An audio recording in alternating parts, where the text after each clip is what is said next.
que quizás fueron hasta los primeros que surgieron en el mercado de nutracéuticos y que nuestros pacientes más consideran o más perciben como suplementos necesarios. De hecho, cuando en el VitaCheck 1 hablábamos de las tendencias, la vitamina C estaba líder en consumo y los polivitamínicos, que no es específicamente antioxidantes, también. Así que la idea, la hoja de ruta de hoy, pretende ser más corta que la primera vez para facilitar, así que vamos a estar haciendo hoy específicamente hablando de vitamina C, A, E, selenio, zinc y alguna cuestión sobre coenzima Q10 para que tengan un pantallazo e intercambiar con ustedes preguntas, consultas como siempre que hacen a este espacio más rico. Agradecer como siempre a Natural Life, a Rinque Pharma, a Ana María de la Justicia, que son las empresas que hacen posible que este contenido llegue a los profesionales. Muy bien, empezamos por vitamina C. Ustedes, si van teniendo dudas, me frenan, vamos haciéndolo juntos. Sabemos bien que es una vitamina hidrosoluble, que su forma química más conocida es el ácido ascórbico y que tiene funciones en el organismo que van desde la síntesis de colágeno y la L-carnitina hasta el metabolismo de las proteínas e incluso otros antioxidantes. Del 70 al 90% de la vitamina C que nosotros absorbemos, ¿sí? O sea, la gran mayoría de la vitamina que absorbemos viene de un máximo de 180 miligramos al día.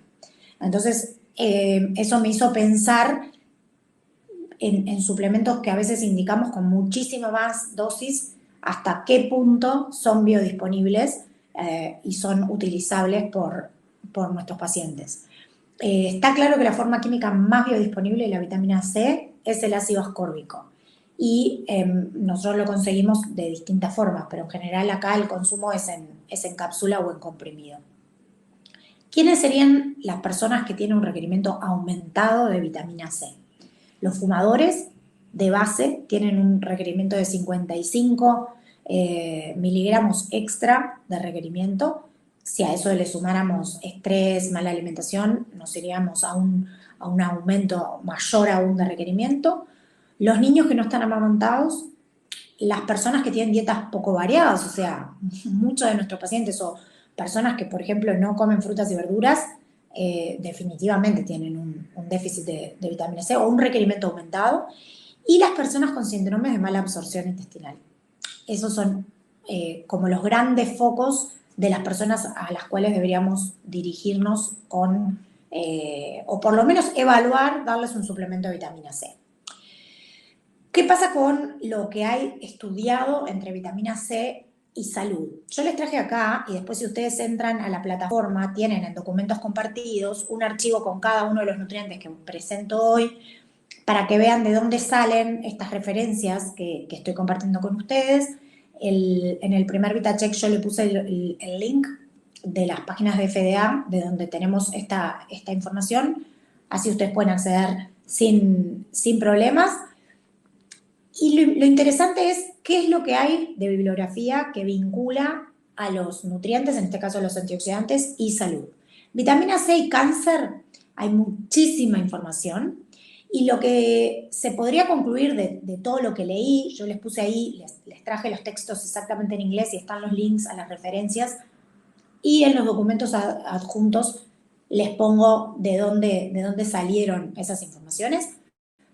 Sí tendría una incidencia en prevención, tendría una acción limitada en lo que es tratamiento. Con respecto a enfermedad cardiovascular, hay una controversia absoluta en los estudios, algunos sí, otros no, otros más o menos. Por ende, no se podría afirmar con una certeza que en enfermedad cardiovascular y vitamina C tendríamos una acción interesante.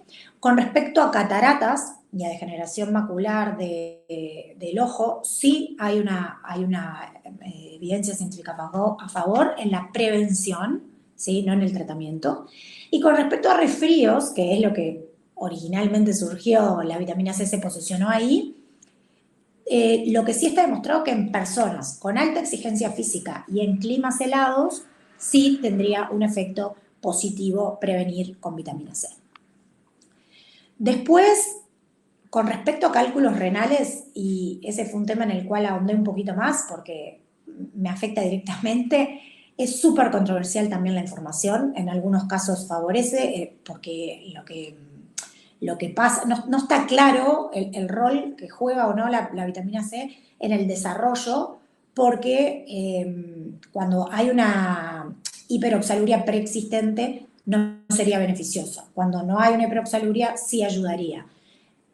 Hay que leer más información y ver en cada caso si sería indicado o no. Ahora, si tienen un paciente con cálculos renales, ojo con las dosis de vitamina C que indican. En hemocromatosis hereditaria no sería recomendable. Y lo otro interesante de vitamina C es que interactúa en dos áreas medicamentosas. Esto es un poco el esquema que voy a seguir para todos los nutrientes, ¿sí? Definir, ver funciones, ver quién necesita más, ver vínculos con situaciones de salud y ver interacciones con medicamentos y dosis máximas admitidas. Eso es básicamente la información que tengo sobre los 5 nutrientes que vamos a hablar hoy. En quimioterapia no estaría recomendado y puntualmente en pacientes que tienen una dislipemia y toman estatinas, habría como una interferencia sobre el LDL colesterol. O sea que también eso es un tema a tener en cuenta porque no sé si a ustedes les pasa, pero la mayoría de mis pacientes que tienen colesterol alto les indican estatinas. Bueno, vamos bien hasta ahí. Preguntas, dudas. Acá les comparto la tabla de tolerancia máxima. Les recuerdo, las vitaminas tienen, por un lado, una tabla de requerimientos, que yo ya compartí con ustedes en el otro VitaCheck, y después lo que sí se sabe es cuántas son las dosis máximas toleradas para cada nutriente. Pues acá está la tabla. Entonces, si yo miro, en realidad de 14 años para arriba, entre 1.800 y 2.000 miligramos día sería un consumo razonable, que es lo que generalmente indicamos pre-invierno y es lo que generalmente indicamos cuando queremos una antioxidación fuerte. La idea es que más de 2 gramos por día no deberíamos indicarles a nuestros pacientes, en forma de ascórbico y vía la que sea más, mejor recibida también por el paciente, eso es bien importante. Muy bien, me voy a vitamina A. ¿Vamos bien? ¿Me escuchan bien por ahí? Espero que sí. Leticia, Martina, Silvia, si tienen algún comentario o pregunta, son bienvenidas. Muy bien, perfecto, se escucha genial. Gracias por el feedback. Vitamina A. Vitamina A tenemos claro que tiene funciones. Por un lado en inmunidad y por otro lado en reproducción y comunicación celular. Sumado al aspecto visión, que es como el rol quizás más conocido de esta vitamina. Lo importante es saber que la vitamina A la tenemos de dos maneras, retinol y provitamina A o la vitamina betacarotenos y otros carotenoides que están presentes básicamente en los productos de origen vegetal.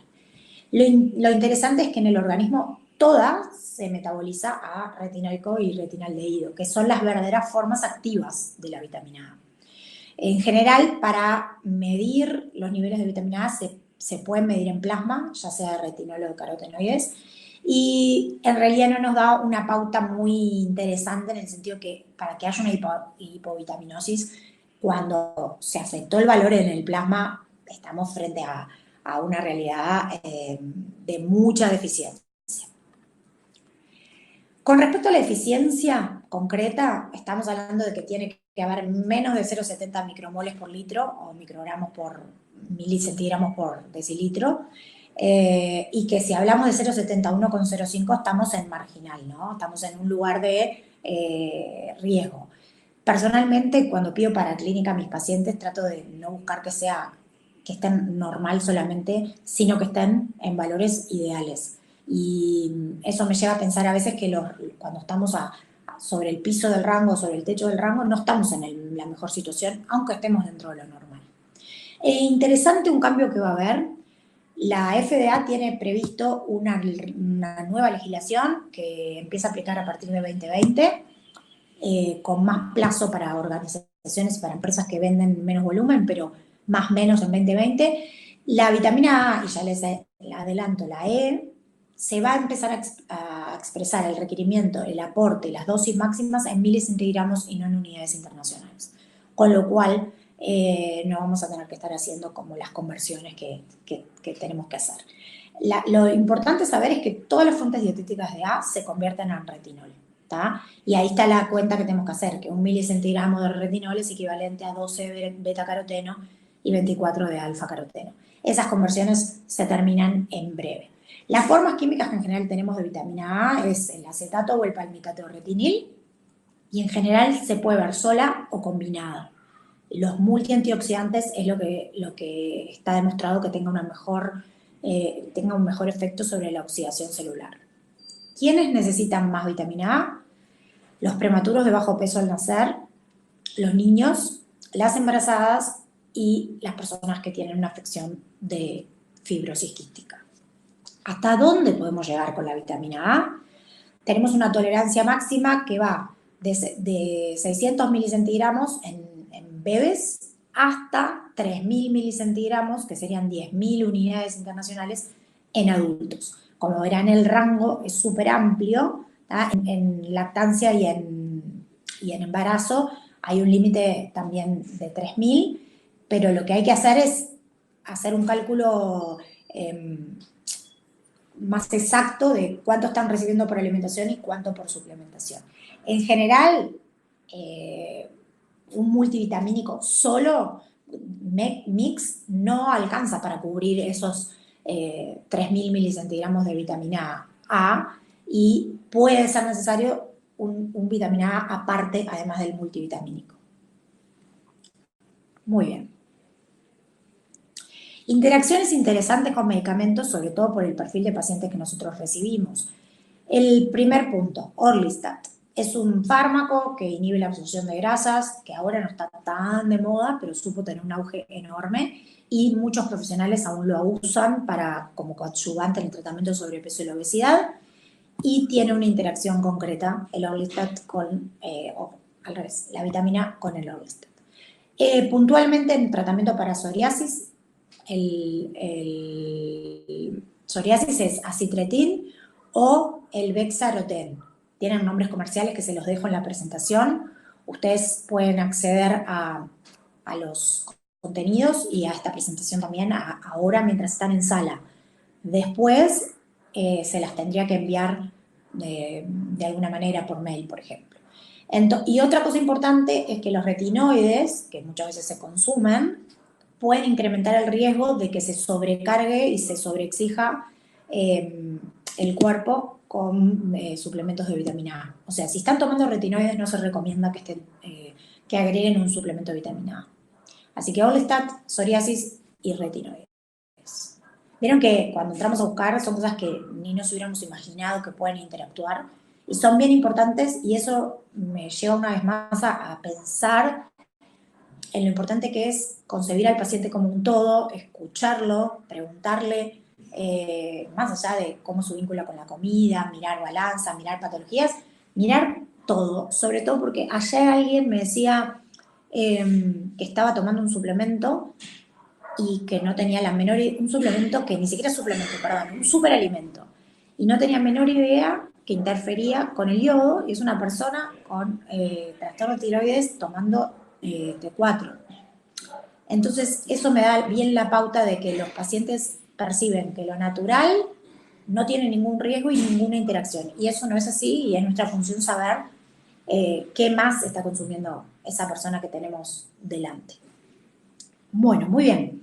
Vámonos a vitamina E, que es un antioxidante por excelencia, que tiene un alto poder antiinflamatorio celular.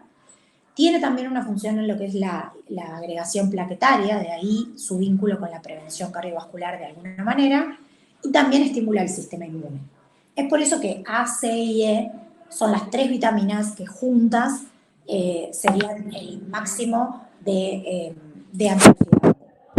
Entonces, es importante que sepan que se pueden dar las 3 juntas, sumadas a selenio y zinc, o por separado. Personalmente elijo las 5 juntas. El alfa-tocoferol es la forma química de vitamina E y es la única que sirve para cubrir el requerimiento humano, ¿sí? Y también hay maneras de convertir alfa-tocoferol en la forma hay una fórmula equivalente de miligramo alfa-tocoferol a unidades internacionales. Esta vitamina también, igual que la A partir de 2020, se va a pasar a expresar solamente en miligramos o milicentigramos y no en unidades internacionales. Por ahora tenemos que hacer la conversión. En general, el Facts Panel que traen los suplementos muestra de las dos maneras el componente, pero es interesante que sepan y que miren bien y no sea que estén indicando en unidades internacionales y pensando en milicentigramos, cosa que a veces nos puede pasar. Muy bien, la deficiencia de vitamina E conceptualmente es muy rara, o sea, no se ve, no es lo que más se ve, pero sí se sabe que quienes necesitan más vitamina E son los prematuros de muy bajo peso, de la misma manera que la A, síndromes de mala absorción, igualmente que la A, fibrosis quística, misma manera, y enfermedad de Crohn. Enfermedad de Crohn porque en definitiva tiene una mala absorción asociada, claramente. Respecto a lo que hay de evidencia científica entre vitamina E y salud, los estudios que encontré más significativos tienen que ver, hola Silvia, me dice, ¿empezaron por vitamina E o me perdí? No, ya hicimos C y A, estamos hace unos minutos, hace 16 minutos. Bueno, después yo les voy a compartir el link, lo estoy grabando y lo empezás desde el principio. Vitamina E, entonces, la deficiencia es rara y vinculado a salud tenemos enfermedad cardíaca, cáncer, trastornos oculares, deterioro cognitivo. Son los 4 aspectos que están estudiados relacionados o que podrían tener vínculo con el consumo de vitamina E.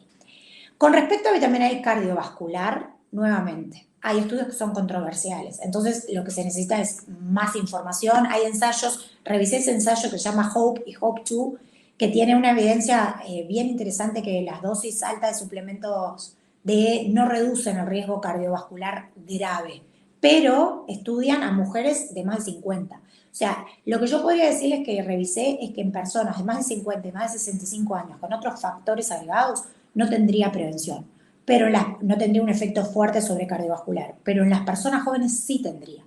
De ahí que es bien interesante que nosotros empecemos a mirar suplementación temprana y no esperar que la persona ya tenga patología asociada y suplementar no le aporte demasiado. Con respecto a cáncer también, los nutrientes como vitamina E, como protegen, eso sí está demostrado, de los efectos de los radicales libres, por eso son los antioxidantes por excelencia, hay que tener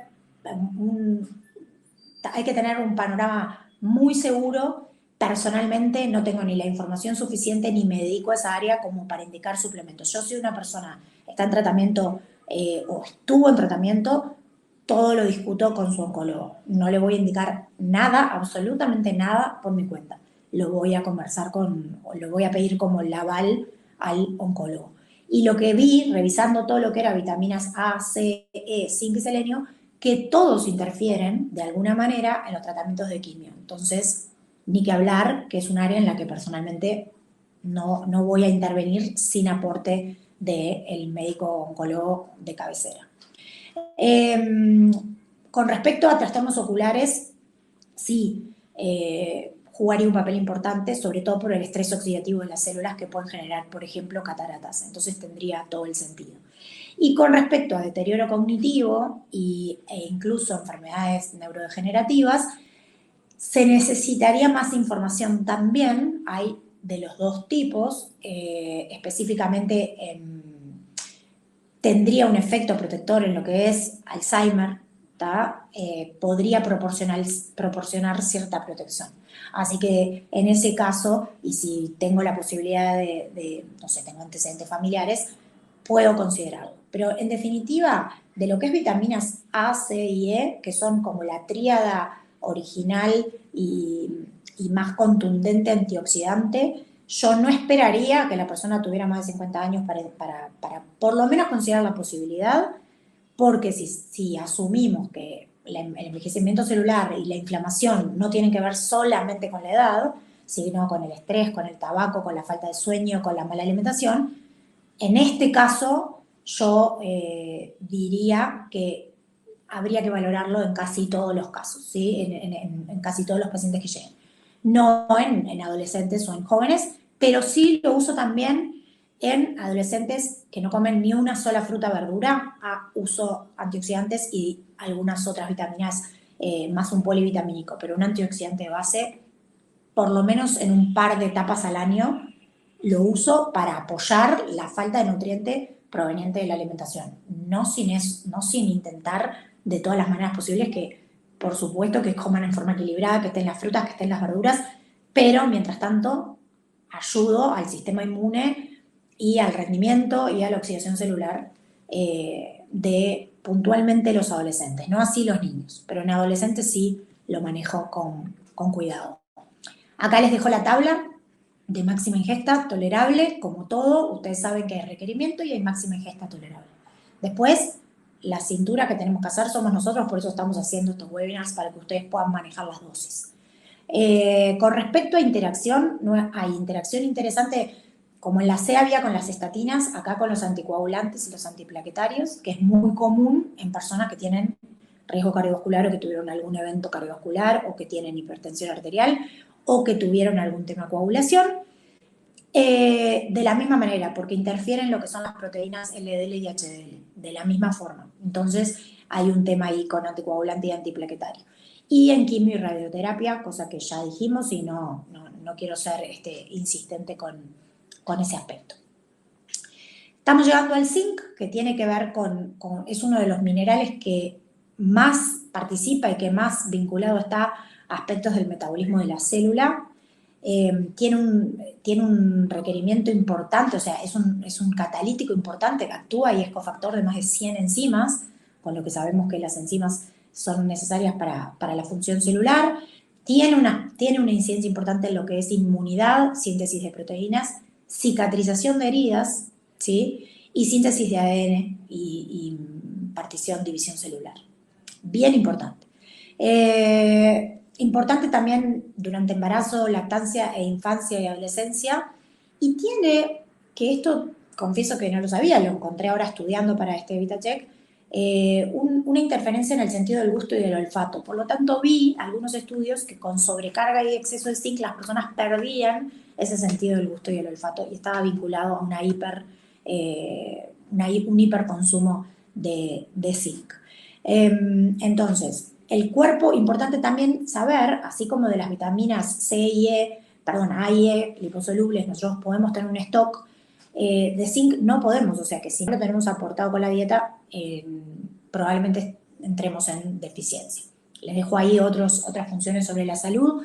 Como les decía, sistema inmune, heridas, diarrea infantil aguda, ese es otro aspecto interesante, porque yo ahora estoy alejada de lo que son primera infancia, pero es una patología relativamente frecuente en nuestros niños y sobre todo en algunas épocas del año. Entonces, la forma química de zinc puede ser gluconato, tiene sulfato, puede ser acetato, ¿tá? Y el zinc elemental, que es lo que nos tiene que importar, de la misma manera que el magnesio elemental, cuando hablamos de minerales tenemos que buscar cuánto tiene de la forma química que sea que presenta el suplemento y eso cómo se traduce en zinc elemental o el nutriente elemental.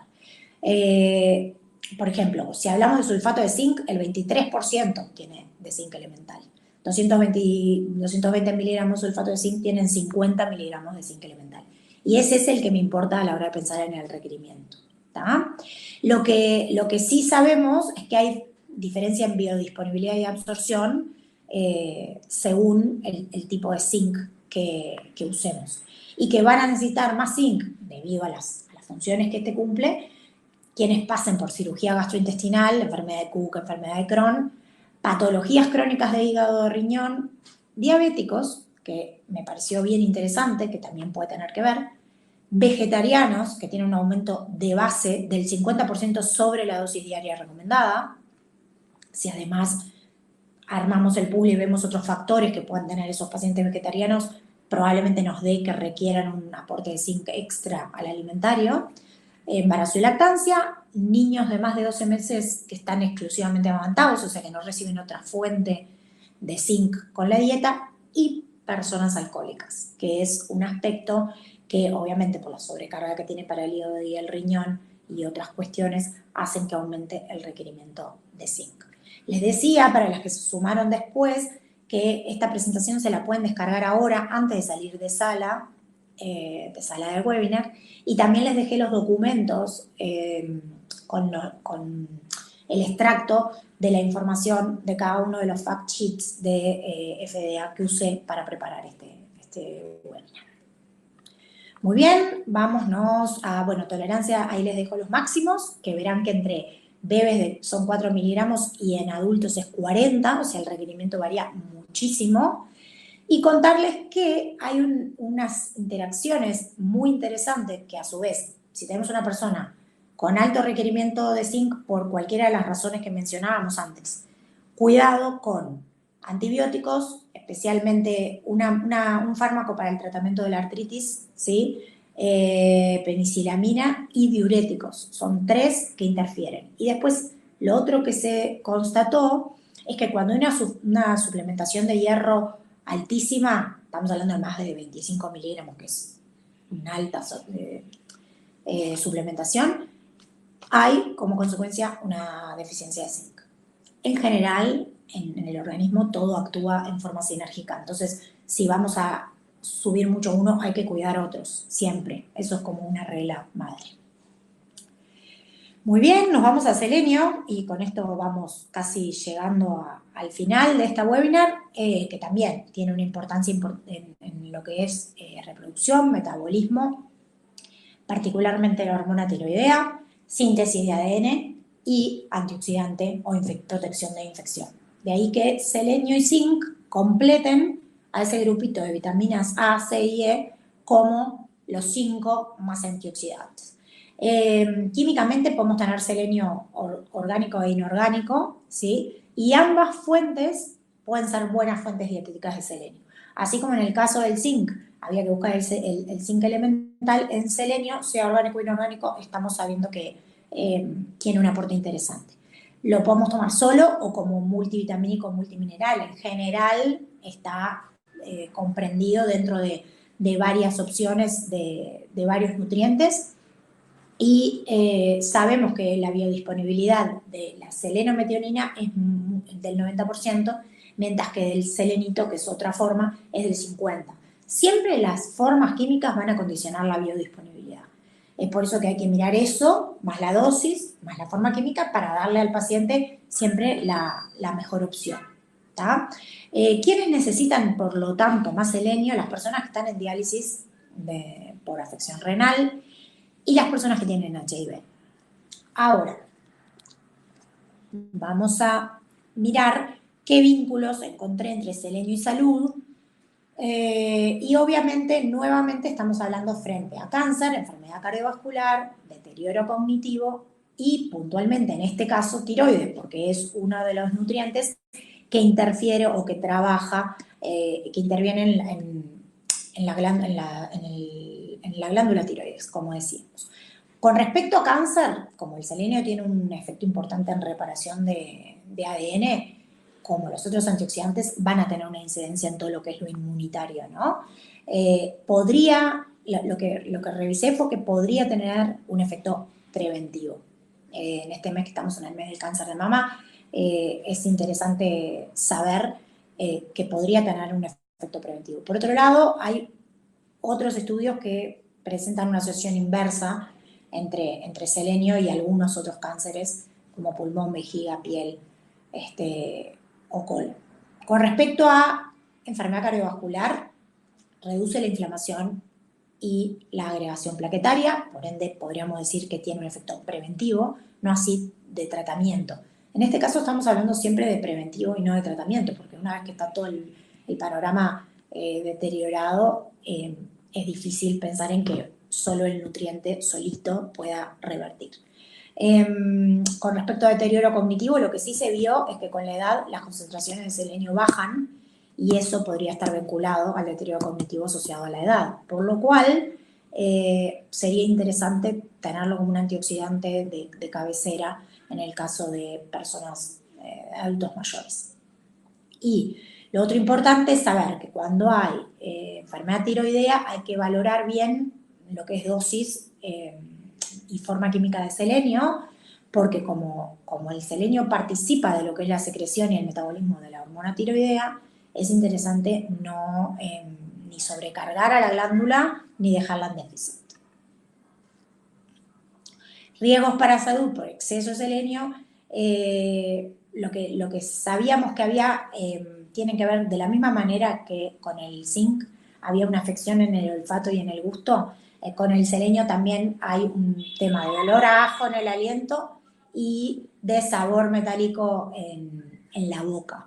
Entonces, también pérdida de cabello y fragilidad de las uñas son síntomas de ingestas excesivas, crónicamente altas de este mineral. Y una cosa que me pareció muy interesante es que las nueces de Brasil, vieron que siempre miramos tablas y tenemos alimentos fuente tienen de 68 a 91 milicentigramos por nuez, o sea, por unidad.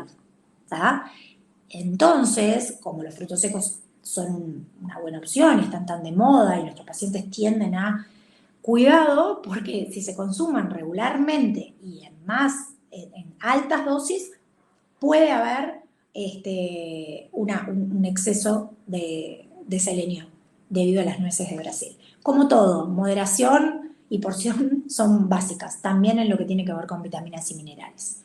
Acá les dejo la tabla de máxima ingesta tolerable y les digo que acá hay una interacción cruzada, o sea, inversa, con una medicación que se usa en quimioterapia.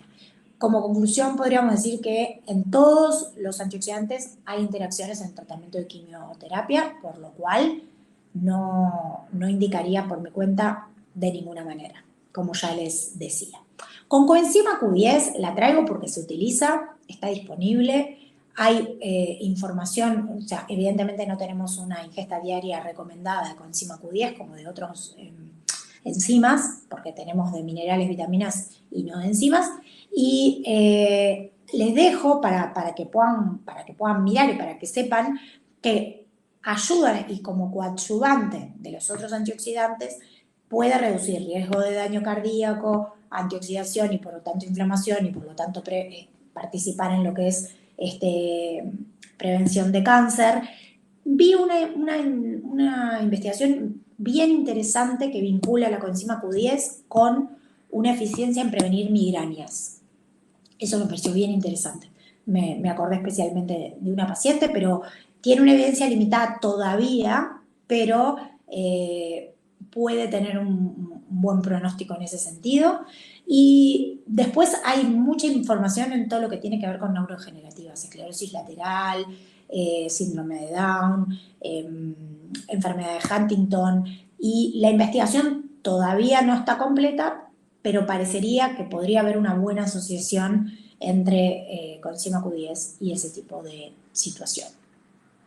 Finalmente, y con esto cierro, contarles que tenemos todo un área de investigación entre antioxidantes y actividad física de alto rendimiento o deporte, porque los estudios han indicado que para deportistas de alto rendimiento el consumo de antioxidantes aumenta el consumo de oxígeno y por ende el ejercicio, aumenta el consumo de oxígeno e induce estrés oxidativo. Entonces uno podría pensar, bueno, entonces sería súper indicado que consuman antioxidantes. Pero se hicieron estudios en deportistas de alto rendimiento y algunas investigaciones han concluido que los suplementos que tienen antioxidantes, como lo que venimos charlando, podrían minimizar el daño y la fatiga, promover la recuperación. Y por otro lado, no serían recomendables durante el ejercicio, no solamente porque no mejorarían, sino porque disminuirían algunos de los beneficios del ejercicio. ¿Tá? Pero esos estudios vinculados a no recomendable para deportistas fueron realizados por pocas semanas y con poca gente. Lo que me lleva a pensar es que no puedo decir que tengan significación estadística. Lo que habrían visto es que la exposición de las células a altas concentraciones de antioxidantes, altas, parecería que podrían bloquear la señalización celular y por lo tanto inhibir algunas adaptaciones fisiológicas. pero eso no habría afectado en las mejoras del VO2 máximo o el rendimiento en resistencia. Con lo cual, me queda abierto el panorama sobre cómo manejar el tema de antioxidantes en deportistas de alto rendimiento. En deportistas que son más amateur, no me cabe duda que lo indicaría. Generalmente los necesitan. La idea es que nosotros estemos haciendo un próximo webinar antes de fin de año y probablemente les proponga que sea o de suplementos adelgazantes o de magnesio, que es otro que nos queda, que hay muchísima información, y dejemos suplementos para deportistas como primer webinar del 2020. Finalmente, a modo de resumencito, siempre considerar por nutriente la indicación, el requerimiento, las interacciones que puedan tener con otros fármacos, las dosis máximas siempre, y elegir focos. No podemos solucionarle toda la vida al paciente de una, sino ir eligiendo por foco y empezar de a un suplemento e ir sumando. No sé si tienen preguntas quienes están ahora en la sala, algo que me quieran comentar o preguntar. Si no, damos acá por terminado. Intenté que fuera más corto, la otra vez nos fuimos a 50 minutos, hoy estamos en 36. Así que quedamos en contacto, compartimos este link desde YouTube para quienes no pudieron asistir. Y ¿cómo podemos verlo nuevamente? Te vamos a estar mandando el link del video a YouTube, Silvia. Así todos los que no se pudieron sumar en este momento se suman en forma remota a demanda. Les dejo un gran saludo, un placer haber estado con ustedes. Espero sus dudas, consultas, si tienen pueden mandarme por mail, ¿saben? Y nos estamos encontrando en unas semanas para hacer el último webinar de este año. Chao, chao.